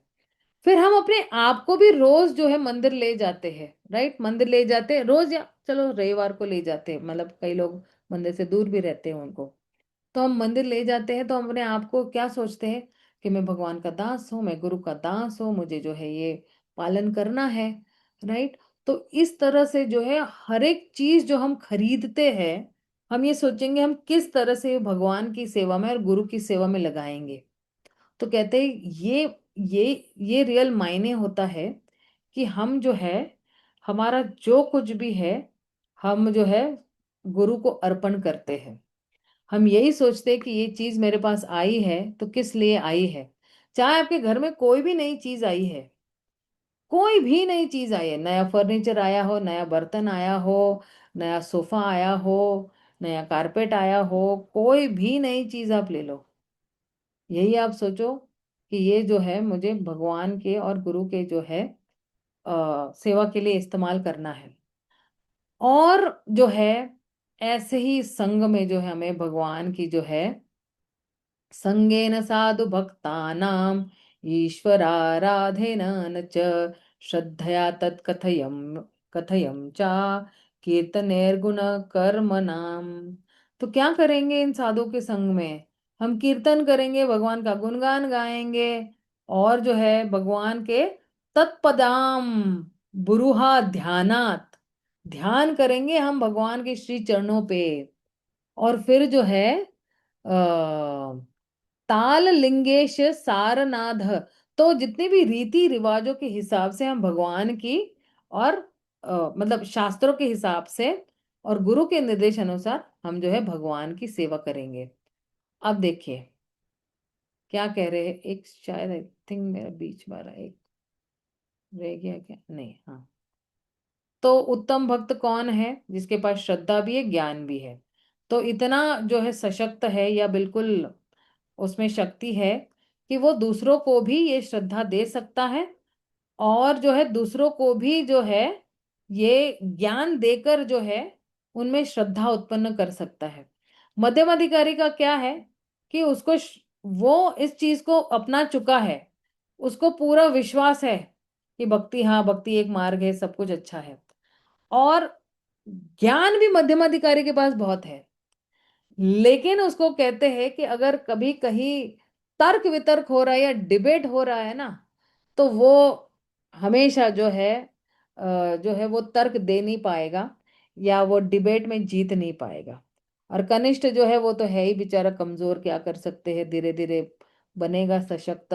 अगर वो अच्छी तरह से सोलह माला कर रहा है, वैष्णव गुरु की और कृष्ण की सेवा कर रहा है, चार नियमों का पालन कर रहा है, और हमेशा अपने को दीनहीन भाव में समझकर जो है वो व्यक्ति जो है धीरे धीरे ज्ञान लेके मध्यम अधिकारी जो है स्तर पर आ सकता है। और फिर कह रहे श्रद्धा शब्द विश्वास एक है सुदृढ़ निश्चय, कृष्ण भक्ति कैले सर्व कर्म कृत हैल। श्रद्धा शब्द है, किसके श्रद्धा शब्द है, किसके शब्द? गुरु के शब्द। विश्वास कहे, उसके पास विश्वास है भगवान के शब्दों में, और कह रहे हैं ये शब्दों को सुनकर सुदृढ़ निश्चय कर लेता है कि कृष्ण भक्ति कैले, कि भाई अब निश्चय मैंने कर लिया कि करूंगा तो कृष्ण भक्ति करूंगा, भगवान की सेवा ही करूंगा। और जो है कृष्ण भक्ति कैले सर्व कर्म, मतलब उसके सारे जो कर्म है वो क्या हो गए, अपने आप ही पूरे हो गए हैं। तो श्रद्धा जो है मतलब क्या, पूर्णतया उसके पास जो है कॉन्फिडेंस है, उसके पास जो है निष्ठा है कि जब मैं भगवान की सेवा करूंगा तो अपने आप ही जितने भी निचले कार्य हैं अपने आप पूर्ण हो जाते हैं। तो ये वाली जो श्रद्धा है भक्ति के लिए जो है अनुकूल है। और श्रद्धा मतलब क्या, कि मेरे जीवन का लक्ष्य जो है वो क्या है, भगवान को प्रसन्न करना है, और बाकी मेरी सारी निजी इच्छाएं वो साइड को रख देना है। मेरी सारी निजी इंद्र तृप्ति जो है मेरे मन में, जो है मेरी इच्छाएं है, वो सब कुछ साइड में। मेरा अब पूरा काम यही रहेगा कि मैं जो हूं भगवान की इच्छाओं को पूर्ण करने की कोशिश करूंगा। अब देखना भगवत गीता में 12वें अध्याय में भगवान ने कितने सारे गुण दिए हुए हैं, राइट? 13 से लेके बिल्कुल 20 तक, है ना? बोले अगर आप ये करोगे आप मुझे प्रिय बनोगे, आप ये करोगे आप मुझे प्रिय बनोगे, आप ये करोगे आप मुझे प्रिय बनोगे, राइट? क्योंकि स्टार्टिंग में अर्जुन पूछ रहे हैं कि कौन बेहतर है ना, निराकारवादी या साकारवादी? तो भगवान कहते हैं निश्चित रूप से साकारवादी, क्योंकि वो मुझे जो है पहचानता है, वो मुझे अपने साकार रूप में पहचानता है, राइट? और फिर उसमें भी कहते हैं कि जो भक्त है वो सबसे सर्वश्रेष्ठ है। तो भगवान कह रहे हैं कि जिस व्यक्ति के पास श्रद्धा है और उसने मुझे अपना लक्ष्य बना लिया है, तो मैं उस व्यक्ति को जो है आ, उसका उसके पास जो कुछ भी है वो उसको जो है मैं परिपूर्ण कर देता हूँ, क्योंकि उसने सारी इच्छाएं को त्याग कर मुझे चुना हुआ है, मुझे ही जीवन का केंद्र बनाया हुआ है, लक्ष्य बनाया हुआ है, मुझी को जो है वो प्रसन्न करने के लिए जी रहा है। तो भगवान भी जो है ऐसे भक्तों को जो है वो बिल्कुल प्रेम करते हैं और उनके साथ आदान प्रदान करते हैं। तो फिर से वही है, तीन प्रकार के भक्त जो है मध्यमाधिकारी जो है उत्तम अधिकारी जो है। तो सनातन गोस्वामी जो है, अ, जब चैतन्य महाप्रभु को मिले थे तो चैतन्य महाप्रभु ने कुछ ऐसे उपदेश दिए थे सनातन गोस्वामी को कि भक्तों को तीन कैटेगरी में हम जो है वो विभाजित करते हैं उनकी श्रद्धा के स्तर पर से, यानी श्रद्धा के आधार पर। तो ये श्रद्धा के आधार पर अभी देखना ना, ये तीन स्तर जो है मैंने बताया अभी आपको, कनिष्ठ, मध्यम और उत्तम, ये श्रद्धा ही है ना। किसी को केवल भगवान में श्रद्धा है, किसी को गुरु में श्रद्धा नहीं है, तो क्या है, प्राकृत सहजिया है। किसी को जो है वो भगवान में भी श्रद्धा है और गुरु में भी श्रद्धा है, लेकिन वैष्णव में श्रद्धा नहीं है। वो केवल गुरु गुरु गुरु गुरु गुरु करेगा, या कृष्ण कृष्ण कृष्ण कृष्ण केवल करेगा। पर लेकिन भगवान क्या कहते हैं, जो मेरे दासों का दास है वही मेरा सही दास है। तो प्रॉब्लम वहीं पे आ जाती है उसके साथ। और प्राकृत सहजिया क्या है, अभी बेचारा वो अभी भी जो है ना कंचन कामिनी के साथ जो है वो अभी लगा पड़ा हुआ है। और प्राकृत भक्त जो है वो अभी भी जो है अपने आप को महान समझ रहा है। तो फिर जो ये बेचारा हरि नाम वाला है तो उसके पास श्रद्धा है कि हाँ भाई, श्रद्धा है, मुझे मुझे पता है मेरी कमियां क्या है, मुझे जो है आगे बढ़ना है, धीरे धीरे मैं चीजें छोड़ूंगा और आगे बढ़ूंगा। तो इस तरह से आपको पता चलता है कि किस तरह से जो है ये तीन लोग विभाजित किए गए हैं। और ये भी मैंने बता दिया था आपको, ये प्राकृत भक्त के बारे में भी बता दिया था मैंने आपको। कुछ कुछ ना स्लाइड्स मैंने रिपीट किए थे, क्योंकि मैं एक्चुअली ना बहुत चेंजेस करते रहती हूँ इन स्लाइड्स में।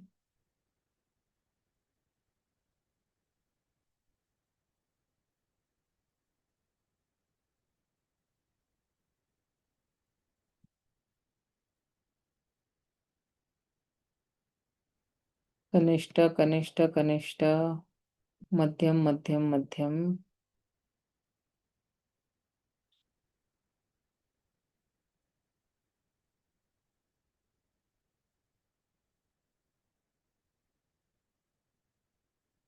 ये उत्तम अधिकारी के बारे में है।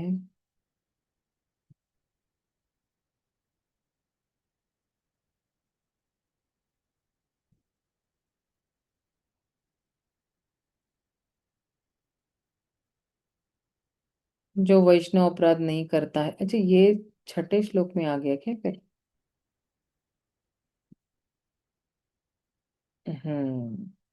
ये छठे श्लोक पे आ गया, टेक्स्ट 6 है ना।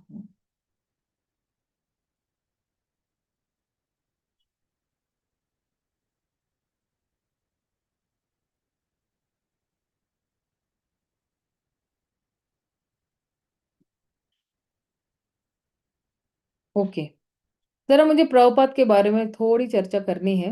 एक 3-4 मिनट हम चर्चा करेंगे, फिर प्रश्न उत्तर ले लेंगे।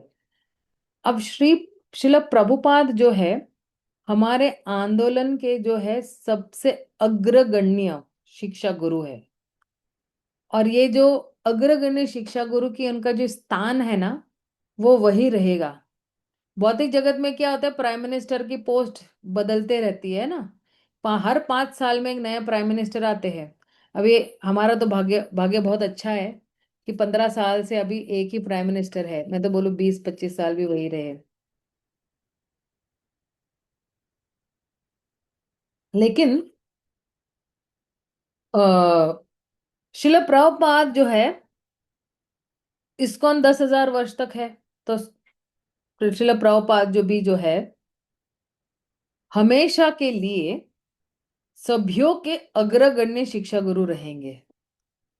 और जैसे श्री संप्रदाय में रामानुजाचार्य को बिल्कुल बीच में रखते हैं। तो कहते हैं कि ये जो आध्यात्मिक गुरु है वो बहुत ही महत्वपूर्ण है हमारी निजी सलाह के लिए। लेकिन अगर कोई व्यक्ति, कोई गुरु जो है, दीक्षा गुरु जो है, वो अपने पद से गिर जाते हैं, तो फिर उनकी तो भक्ति तो जो है वो चलती रहनी चाहिए ना। ऐसा नहीं कि गुरु अपने स्तर से गिर गए तो ये भी अपने स्तर से गिर जाएगा, ऐसा नहीं है। हमें अपनी भक्ति में आगे रहना चाहिए और हमें विचलित न होके जो है हमें अपनी जो है प्रभुपाद की शिक्षाओं के हिसाब से हमें अपनी भक्ति करनी है। इसलिए हम क्या करते हैं, प्रभुपाद की जितनी भी शिक्षाएं हैं उनको बीच में रखते हैं अपने लाइफ में, और किसी और की शिक्षाएं हम लोग नहीं रखते हैं। क्योंकि ये जितने भी प्रभुपाद ने जितने भी शिष्यों को दीक्षा दिया है, तो वो लोग भी प्रभुपाद की ही वाणी को दोहरा रहे हैं, कुछ अलग नहीं दोहरा रहे हैं वो लोग। ठीक है। तो इसलिए जो है हमारी जो श्रद्धा है वो किस पर जो है वो केंद्रित होनी चाहिए। वो जो है हमारे संस्था के आचार्य है, संस्थापक आचार्य, उन पर होनी चाहिए। और इसी वजह से जो है हम स्थिरता लाएंगे हमारी भक्ति में। हमें सेंटिमेंटल नहीं होना है या बह नहीं जाना है किसी एक ही व्यक्ति के व्यक्तित्व पर। लोग आएंगे हमारे लाइफ में, जिंदगी में, और लोग जाएंगे भी, लेकिन प्रभुपाद की जो वाणी है वो शाश्वत है, वो कभी बदलेगी नहीं। इसलिए जो है अगर किसी ने दीक्षा लेनी है तो कोई फैशन के लिए दीक्षा नहीं लेनी है। व्यक्ति ने जिज्ञासु बनना चाहिए, तब जाके वो उसको दीक्षा लेनी चाहिए। और जिज्ञासु होकर उस गुरु के अंतर्गत उनसे सीखना, तद विधि प्रणिपाते हैं परिप्रश्न सेवया करना है, तो फिर दीक्षा लेनी है। और बहुत सारे जो है नियम है शास्त्रों में, और गुरु भी जो है हमें जो है क्या कहते हैं उस हिसाब से ही जो है हमें मार्गदर्शन करते हैं। और ये जो चार नियम है, या ये जो अ, चार जो कहते हैं नियम बताए हुए हैं श्रील प्रभुपाद ने, तो ये जो बेसिक सिद्धांत है उसके सारे सहयोगी है, या उसको कह सकते हैं कि उनके एक्चुअली नौकर है। क्या एक्चुअली असली सिद्धांत क्या है? व्यक्ति ने आध्यात्मिक गुरु को जो है स्वीकार तभी करना चाहिए कि मैं उनके आदेशों का जब पालन कर सकूं, और मैं अगर जिज्ञासा कर सकूं तो ही मैं दीक्षा लूंगा। इसलिए हमेशा व्यक्ति ने भगवान का नाम जप करना चाहिए, कभी भूलना नहीं चाहिए। ये कब हो सकता है? जब व्यक्ति जो है हरे कृष्ण महामंत्र निरंतर करते रहता है। और कोई कहता है कि 24 घंटे हरे कृष्ण महामंत्र करना चाहिए। और हालांकि दूसरी भी बहुत सारी जिम्मेदारियां हो सकती है, लेकिन जो है दूसरी भी जिम्मेदारियां हमें किसके अंतर्गत सलाह मशवरा करना है? गुरु की सलाह से सलाह मशवरा करना है, और माला करनी है। और फिर जो है माला करके जो है हमेशा गुरु के अंतर्गत है होंगे। अब कोई सोच सकता है कि अरे 24 घंटे गुरु के आदेशों का पालन करना है, 24 घंटे हरे कृष्ण महामंत्र भी करना है, ये कैसे संभव है? राइट। तो कुछ ड्यूटीज जो है हमारी वो तो हमें पालन करनी है, लेकिन हम ये सोचेंगे कि अगर हमारे घर में जो है हमारे बाल बच्चे हैं, पत्नी है, पति है, सास ससुर है, हम यही सोचेंगे कि ये सभी जो है, हम सभी जो है, हम भगवान के दास है, गुरु के दास है, और एक दूसरे की देखभाल उसी हिसाब से करेंगे, और प्यार भरा व्यवहार रखकर हम लोग ये से सारा कार्य करेंगे। तो इसलिए जो है जब हम कोई कर्म भी कर रहे हैं ना, एक साधारण सा कर्म है, मान लो एक स्नान करने का कर्म है, या प्रसाद ग्रहण करने का कर्म है, या बाल बलाने का कर्म है ना? तो ये सारे कर्म जो है, ये कर्म ये सोच सकते हैं कि ये गुरु को अर्पण करने हैं। स्नान क्यों करना है? अंदर और बाहर स्वच्छ रखना है, क्योंकि जैसे हम स्नान करते हैं तमोगुण नीचे उतर जाता है और हम लोग सतोगुण में आ जाते हैं। सतोगुण में आएंगे तो हम बहुत अच्छी तरह से भगवान का नाम ले सकते हैं। बहुत अच्छी तरह से जो कुछ भी हम भगवत गीता भागवतम में पढ़ते हैं सुबह सुबह में, तो फिर क्या होगा? तुरंत ही बिल्कुल दिमाग में वो घुस जाता है। दिमाग में घुस जाएगा तो पूरा दिन है ना वो चलता रहेगा कि हमें जो है मैंने जो पढ़ा है उसके हिसाब से मुझे जीना है, जो मैंने पढ़ा है उसके हिसाब से मुझे जीना है। तो ये सब चीजें जो है हम भगवान को अर्पित कर सकते, गुरु को अर्पित कर सकते। कि मैं अभी माला कर रही हूँ गुरु, आपको मैं अर्पण कर रही हूँ। मैं भगवत गीता पढ़ रही हूँ, आपको मैं अर्पण कर रही हूँ। अभी मैं प्रसाद पा रही हूँ, आपको अर्पण कर रही हूँ। अभी मैं खाना बना रही हूँ, आपको अर्पण कर रही हूँ। बच्चों का ध्यान रख रही हूँ, या फिर बाजार से चीजें लेकर आ रही हूँ, कुछ भी आपको अर्पण कर रही हूँ मैं। या बाहर जाके बिजनेस कर रहा है कोई, तो आपको अर्पण कर रही हूँ। स्कूटर चला रहे हैं, गाड़ी चला रहे हैं, आपको अर्पण है सब कुछ। तो ये फिर ना हम लोग जो 24 घंटे भगवान की ही जो है वो, हमको पूछेगा क्यों 16 माला ही। तो कहते हैं कि आ, ये 16 माला क्यों है कि कुछ तो ऐसे नियम है या कुछ ऐसी शर्तें हैं, एक अपना क्वालिटी के बारे में, कि हर कोई जो है अपना जो है जीवन जो है आध्यात्मिक जीवन एक निम्न स्तर से शुरू करता है ना, जैसे एक नए भक्त की तरह शुरू करता है। लेकिन अगर कोई रोज अच्छी तरह से 16 माला कर रहा है और फिर वो धीरे धीरे जो है वो प्रगति कर रहा है, तो वो कौन से स्तर पर प्रगति कर रहा है? उत्तम अधिकारी के स्तर पर प्रगति कर रहा है। और कह रहे हैं कि 16 माला क्यों? क्योंकि पाश्चात्य देश में जो है लोगों के पास इतना टाइम नहीं है। प्रभुपाद ने उस टाइम कहा हमको 64 माला करने, बोले नहीं प्रभुपाद हम नहीं कर पाएंगे। बोले ठीक है 32। नहीं वो भी नहीं कर पाएंगे, सॉरी आई थिंक 48 बोला था, फिर 48 के बाद 32। फिर प्रभुपाद ने कहा 16 माला, इससे मैं नीचे नहीं आऊंगा। मिनिमम 16 माला आपको करनी ही है। और ये एक्चुअली फोटो है ना उसी टाइम का लिया हुआ है, कि प्रभुपाद ये जो फोटो है देख रहे हो आप, उसी टाइम का लिया हुआ है कि प्रभुपाद कह रहे नहीं आपको 16 माला करने हैं, इससे मैं नीचे नहीं आ सकता हूँ। तो 16 माला बहुत जरूरी है। और कह रहे भक्ति सिद्धांत ठाकुर कहते हैं कि अगर कोई 16 माला नहीं कर रहा है, सॉरी 64 माला नहीं कर रहा है, तो वो पतित है। अब हम सोच सकते हैं कि हम कितने पतित है, रोज हम सिर्फ 16 माला ही कर रहे हैं, उससे ज्यादा नहीं हो पाती है ना। तो हम पतित ही है। तो ये चीज भी हमारे लिए काफी एक बताने के लिए, कह रहे मैं 64 नहीं, मैं 16 माला ही करूँ, मैं पतित हूँ। और जो है, लेकिन कोई ये सोच सकता है कि अरे कम से कम मैं भगवान को प्रसन्न करने की कोशिश कर रहा हूँ, मैं प्रामाणिक हूँ, और मैं कोई दंभ नहीं कर रहा हूँ यहाँ पे। तो चैतन्य महाप्रभु तो पतित पावन है। पतित पावन हेतु तव अवतार, श्री कृष्ण चैतन्य प्रभु दया करो मोरे, तुम बिना के दयालु जगत संसारे, पतित पावन हेतु तव अवतार। आपका हेतु अवतार लेने का क्या है? पतितों को पावन करने के लिए आपने अवतार लिया हुआ है, यही आपका हेतु है। तो अब मैं तो पतित हूं, तो भगवान जो है पतित पावन है, तो मेरा उद्धार निश्चित रूप से करेंगे। लेकिन उसके अंदर क्या चाहिए हमें? विनम्रता चाहिए। त्रिनादपि सुनीचेन चरोरिपि सहिष्णुनाम अमानिन मान देना कीर्तनीय सदाहरि। तो अब निष्कर्ष क्या है कि जो कोई भी आध्यात्मिक पद पे प्रगति करने की कोशिश कर रहा है, तो उसे 16 माला करनी ही करनी है। और तभी जो है ऐसे वैष्णव को हम जो है मान सम्मान देना चाहिए।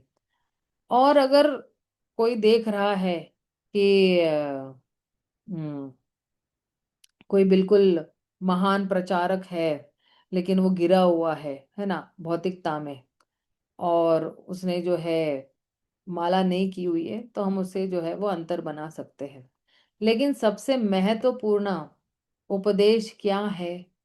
कि धीरे धीरे जो है ये कनिष्ठ मध्यम से, और मध्यम से जो है वो उत्तम अधिकारी बनने को उसको प्रयास करना चाहिए। वरना जो है कह रहे हैं कि भगवान भी चैतन्य चरितमृत में जो है श्रील प्रभुपाद कहते हैं कि आ, उनके भक्त जो है इस धरातल पे आते हैं, दुनिया में आते हैं उनका कार्य संपन्न करने के लिए।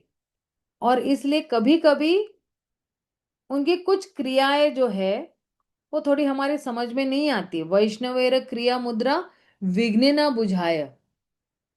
तो अगर कोई बिल्कुल पढ़ा लिखा बिल्कुल स्कॉलर भी होता है, फिर भी वो वैष्णव की क्रिया नहीं समझ पाता है। इसलिए जो है, एक वैष्णव जो है, क्यों, जो कुछ भी अनुकूल है वो अपना लेते हैं। प्रभुपाद ने भी अपनाया ना, हिप्पियों को अपनाया नहीं अपनाया। अब अगर हम और आप अमेरिका जाते, तो क्या हम हिप्पियों को से बात भी करते क्या? बिल्कुल भी नहीं बात करते। लेकिन केवल एक शक्तिवेश अवतार ही है, एक जो है शुद्ध वैष्णव ही है, जो है लोगों को अंदर आत्मा के स्तर पर देखते हैं। और जो है प्रभुपाद ने उनको स्वीकार किया। लेकिन जो मूर्ख लोग होते हैं, उनको जो है वैष्णव के इन कार्यकलापों या क्रियाओं का जो है ज्ञान नहीं होता है, और इसलिए प्रायः जो है वो निंदा करना शुरू कर देते हैं। और इसलिए जो है, कई लोग जब वैष्णव को नहीं समझ पाते हैं, तो फिर उनके मिशन को समझ नहीं पाते, उनके आंदोलन को नहीं समझ पाते, तो फिर वो क्या करते हैं, वो जो है ऐसे भक्तों की निंदा करते हैं, और उसको कहते हैं साधु निंदा। और ये साधु निंदा जो है वो बहुत ही जो है भयानक है। साधु निंदा कभी नहीं होनी चाहिए। मुश्किल जो है से हम भक्ति मार्ग पे धीरे धीरे जो हम आ रहे हैं। अब साधु निंदा को अगर देखेंगे और उसको खींचेंगे, तो साधु निंदा एक अपने आप में बहुत बड़ा टॉपिक हो सकता है। लेकिन संक्षेप में यही है कि हमें किसी भी व्यक्ति, चाहे वो भक्त हो चाहे वो भक्त न हो, किसी की भी निंदा नहीं करनी चाहिए।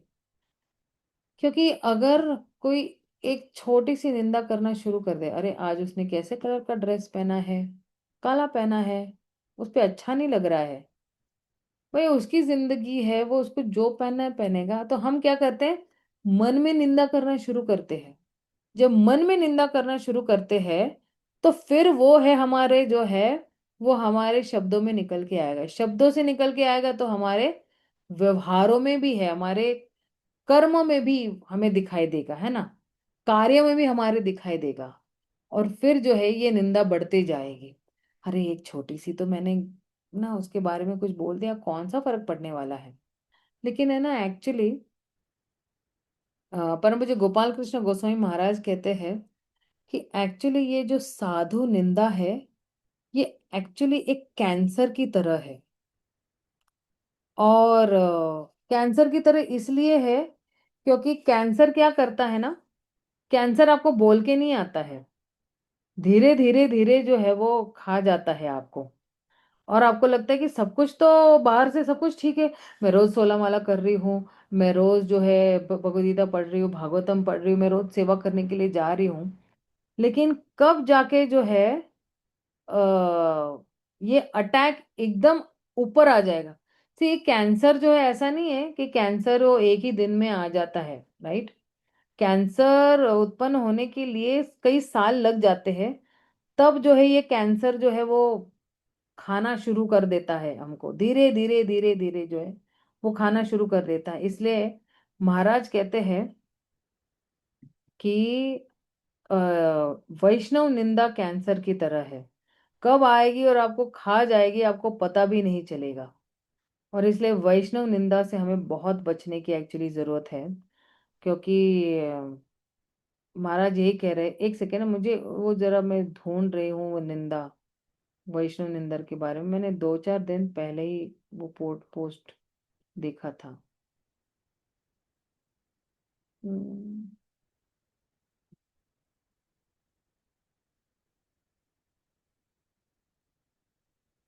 मैं नीरज पर संगठन जब करना चाहिए, भौतिक चीजों से प्रसन्न हमेशा।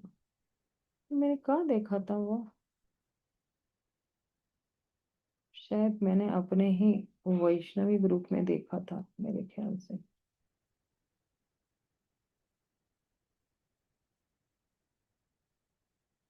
एक सेकेंड ना।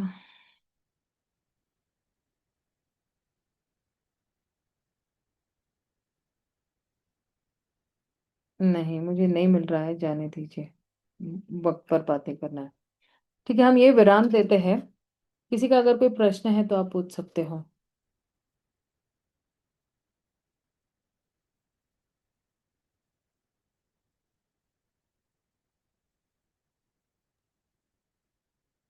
हरे कृष्णा माता जी। हाँ रति मंजरी माँ। प्रणाम। माता जी, अभी जैसे कि आप अभी बता रहे थे ना कि हम जैसे अभी के टाइम में बच्चों को शादी करने के लिए हमें ये देखना बहुत जरूरी है कि ये कितना शुद्ध है या कितना ये सब फॉलो करती है। तो हमें पता कैसे चलेगा कुछ सामने वाला जो है वो ये सब नियमों को फॉलो कर रहा है? उसके लिए थोड़ी इंक्वायरी करनी पड़ेगी ना, थोड़ा जरा जांच पड़ताल करनी पड़ेगी आप लोगों को, उनके रिश्तेदारों से, उनके अगल बगल। देखिए, अगर किसी परिवार के बारे में किसी को भी जानना है, तो सबसे पहले आप उनके जो है अगल बगल में जो रह रहे हैं, उनके पड़ोसियों को पूछो आप। आपको जी। टोटल उनका कोरा चिट्ठा मिल जाएगा कि ये फैमिली कैसी है। केवल उनके पड़ोसियों को जाके पूछो कि ये फैमिली पूरी कैसी है, लड़का कैसा है, लड़की कैसी है। आपको तुरंत पता चल जाएगा, क्योंकि पड़ोसियों हम्म, के सबसे पहले खबर पड़ोसियों को होते हैं, रिश्तेदारों को भी नहीं पता चलता है, लेकिन पड़ोसियों को तुरंत पता चल जाएगी।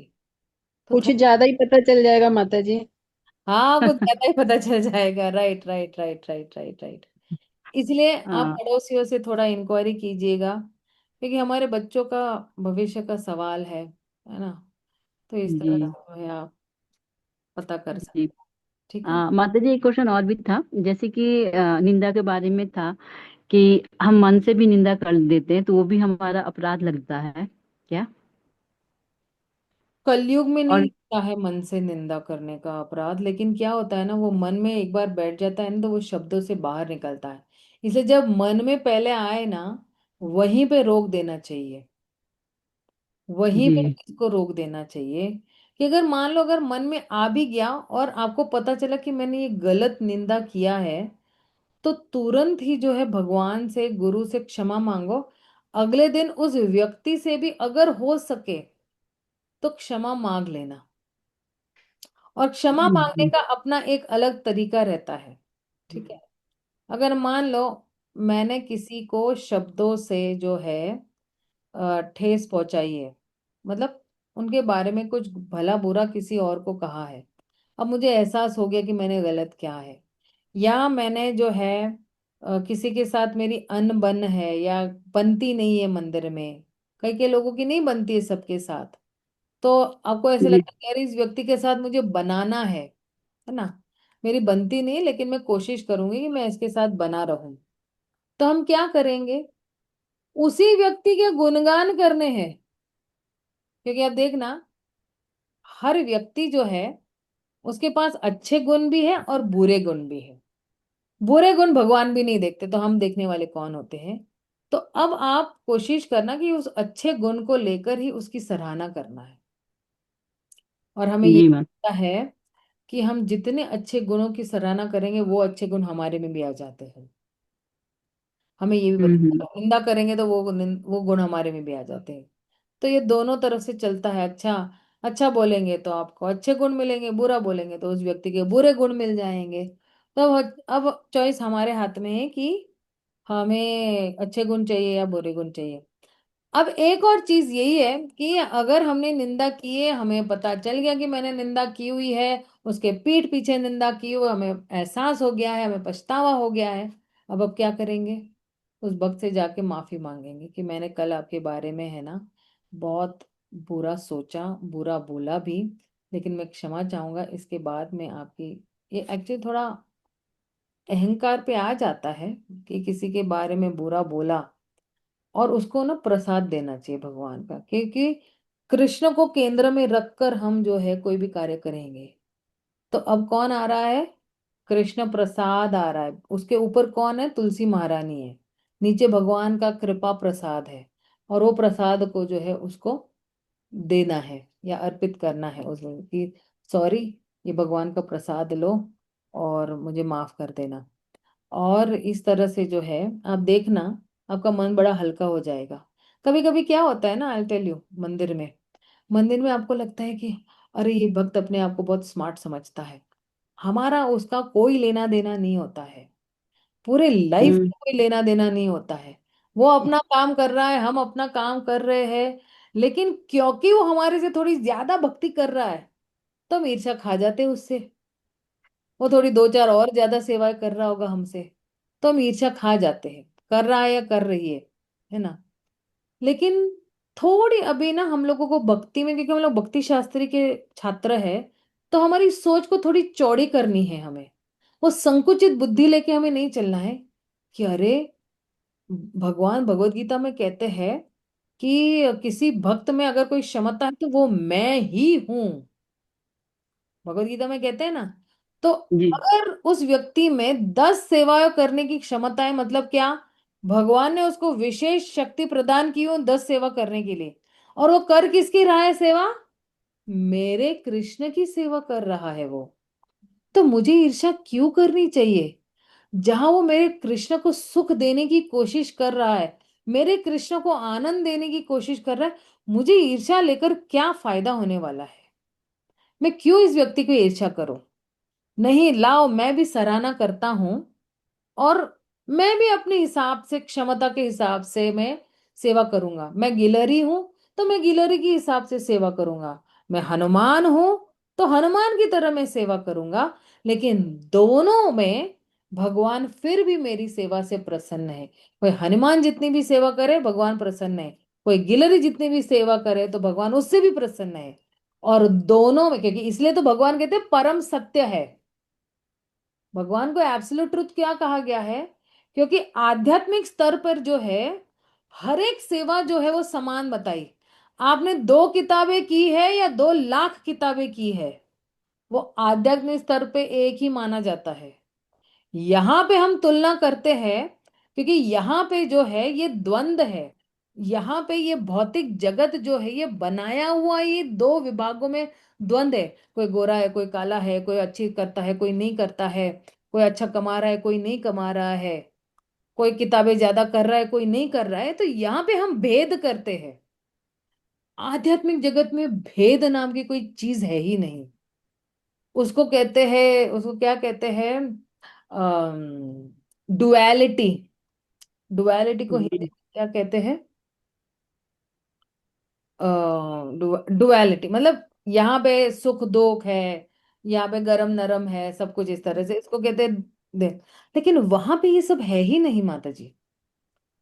वहां पे हर चीज जो है समान समान स्तर पर गिनी जाती है। अब 10 घंटे सेवा करो, हालांकि वहां पे तो वक्त भी नहीं है। वहां पे वक्त का अस्तित्व ही नहीं है। यहाँ पे वक्त का अस्तित्व है, यहाँ पे भूतकाल है और भविष्य काल है। वहां पे तो वर्तमान काल ही चल रहा है। अभी वर्तमान काल मतलब क्या? कि देखो, मैं आपसे बात कर रही हूँ, आप खुश हो या नहीं, आनंद में हो या नहीं, तो वर्तमान में हर कोई आनंद में रहता है। लेकिन जैसा ही थोड़ा समय आगे चला गया और वो भूतकाल बन गया, बंदा दुखी रहता है। अरे, 1 घंटे पहले मैं ये कर लेती, अरे पिछले साल में ये कर लेती, अरे पिछले महीने ये करती, या कल में ये कर लेती, या पिछले हफ्ते में ये कर लेती। दुखी रहते हैं। और कभी कभी तो सालों साल कुछ याद कर करके दुखी रहेंगे जो बीत गया है। मेरी सास ने मेरे साथ ऐसा किया था, मेरे ससुर ने मेरे साथ ये किया था, मेरी जो है, अब पति पत्नी दोनों की बात करें क्योंकि दोनों के पास सास ससुर होते हैं। मेरे पति ने ऐसे किया था स्टार्टिंग में। मुझे याद है, एक हमारे समाज की एक है, गुजराती समाज की एक औरत है, उसकी सास ने उसको बहुत बहुत टॉर्चर किया था। ये तक तक की था कि उसको प्रेगनेंसी में खाना भी नहीं देती थी, एक रूम में लॉक करके रख देती थी। फिर जो है, अड़ोस पड़ोस वाले खिड़की में से कुछ एक एक चने का पैकेट डालेंगे या कुछ ऐसे, तो वो अभी तक उसको लेके बैठी हुई है। अभी तक लेके बैठी हुई है। ये कितने साल पहले की बात है, ये 50 साल पहले की बात है, वो अभी भी लेके बैठी हुई है। क्या फायदा है? वो कहने का मतलब यही है कि जो है, हमें जो है ये साधु निंदा से बचना बहुत जरूरी है। ठीक है ना माता जी? जी माता जी, प्रैक्टिस करना पड़ेगा ये सब के लिए हाँ, ये बहुत। ना धीरे धीरे प्रैक्टिस कर सकते हो आप। जी माता कि जी। बिल्कुल हमारा, क्योंकि अभी अहंकार है ना इतना, नहीं अलाउ करेगा कि कोई को किसी को जाके दंडवत करे, या किसी को जाके बहुत चौड़ी बुद्धि से जाके हम बताए उसको, या प्रसाद देंगे, या कोई इसने हमारे साथ बहुत बुरा किया है फिर भी हम उसी के साथ अच्छा ही करेंगे। राइट? देखो, भगवान के साथ भी कितने लोग ना थूतू थूतू थूतू करते रहते हैं, लेकिन भगवान जो है वो कभी भी जो है वो अपमान जो है मानते ही नहीं कि इसने मेरा अपमान किया है, क्योंकि भगवान निर्गुण है। भगवान जो है तीन गुणों से परे है, इसलिए उनको निर्गुण कहा गया है। और इसलिए भगवान को इस भौतिक जगत की कोई भी मान अपमान वाली चीज छूती नहीं है। कौन सी चीज भगवान को छूती है? हृदय से कोई अगर प्रेम कर रहा है तो वो चीज भगवान को छू जाती है, क्योंकि वो प्रेम जो है वो दिव्य स्तर पर है। लेकिन भगवान को मान अपमान कोई भी चीज ये छूती नहीं है। भगवान को कोई कुछ भी दसों गालियां दे दे, जैसे शिशुपाल, दंतवक्र, दसों दस गालियां दे दी, फिर भगवान ने क्या किया? उनका उद्धार ही किया, उनको सारूप्य मुक्ति दी उनको। तो ये है भगवान की भगवत्ता। भगवान अपना स्तर नहीं छोड़ते हैं। भगवान अपनी भगवत्ता, अपनी दया कृपा बरसाना नहीं छोड़ते हैं। भगवान अपनी कृपा हर किसी को समानता से ही देते हैं, चाहे वो दानव हो, चाहे वो देवता हो, चाहे वो कोई भी हो। भगवान पक्षपात नहीं करते हैं अपनी कृपा देने के लिए। क्योंकि युधिष्ठिर महाराज पूछते हैं कि अरे ऐसे कैसे है भाई, दंत ये शिशुपाल जो है ये इतना गाली गलौज दिया उसने, तो इसको तो जो है सारूप्य मुक्ति दिया, और वो वेना, वेना ने भी तो किया, तो उसको तो नर्क में डाला, उसको कैसे किया किया? तब एक्चुअली भगवान कहते हैं कि सॉरी, उसमें नारद मुनि कहते हैं कि भगवान पक्षपात नहीं करते हैं। और सॉरी, सुखदेव गोस्वामी कहते हैं मेरे ख्याल से। क्या है वो? एक सेकेंड ना, कभी कभी हम पढ़ते भी है तो भूल जाते हैं, ऐसे कैसा है? सातवां स्कंद जो है, हम्म, सातवां स्कंद आई थिंक पहला ही अध्याय है ना? हाँ, पहला ही अध्याय है। ये परीक्षित महाराज का संवाद चल रहा है सुखदेव गोस्वामी के साथ। तो मुझे लगता है कि दूसरे अध्याय में एक्चुअली शुरू हो रहा है। हम्म, नारद मुनि और युधिष्ठिर का संवाद चल रहा है। तो ये नारद मुनि जो है युधिष्ठिर को बता रहे कि भगवान पक्षपात नहीं करते हैं। भगवान की जो कृपा है हर जगह पे जो है वो सेम ही है। पूतना आई मारने के लिए उसको धात्री का स्थान दे दिया। ये शिशुपाल जो है 100 गुना किए फिर भी उसको जो है सारूप्य मुक्ति दे दी। तो यही है भगवान की कृपा। तो हमारे साथ अभी हम लोग ये भौतिक जगत में है, इसे थोड़ा भेद तो करते ही करेंगे, न तो थोड़ा थोड़ा धीरे धीरे दिव्य स्तर पर पहुंचेंगे, अच्छे स्तर पर रहेंगे, तो भेद करना भी हम छोड़ देंगे। ठीक है ना माता जी? जी माता, थैंक यू माता जी। हरे कृष्ण। ईश्वरी हरे का, कृष्ण। आप कुछ कहना चाहते थे? हरे कृष्ण माता जी। हरे। सादर प्रणाम माता जी। आज मेरी क्लास आती जाती रही है नेटवर्क के चलते, और कुछ बाहर थी मैं स्टार्टिंग में, तो उसके लिए क्षमा चाहती हूँ। और माता जी कुछ इसमें जोड़ूंगी जो माता जी ने कहा, आगे हो तो आपकी।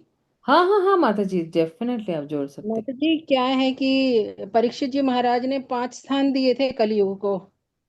ठीक है, फिर उनसे प्रभुपाद जी अपने तात्पर्य में बताते, कोई सवाल कर सकता है कि परीक्षित राजा जो थे वो धर्म को मार रहा था और पृथ्वी को मार रहा था कलयुग, फिर भी उनको छोड़ दिए। तो परीक्षित महाराज कहते हैं कि इसलिए छोड़ दिया गया परीक्षित महाराज के द्वारा, क्योंकि ना तो धर्म और पृथ्वी ने शिकायत तो नहीं की थी उनसे, लेकिन वो सभी ज्ञानी थे और उन्होंने कहा कि कलयुग के कुछ गुण भी हैं।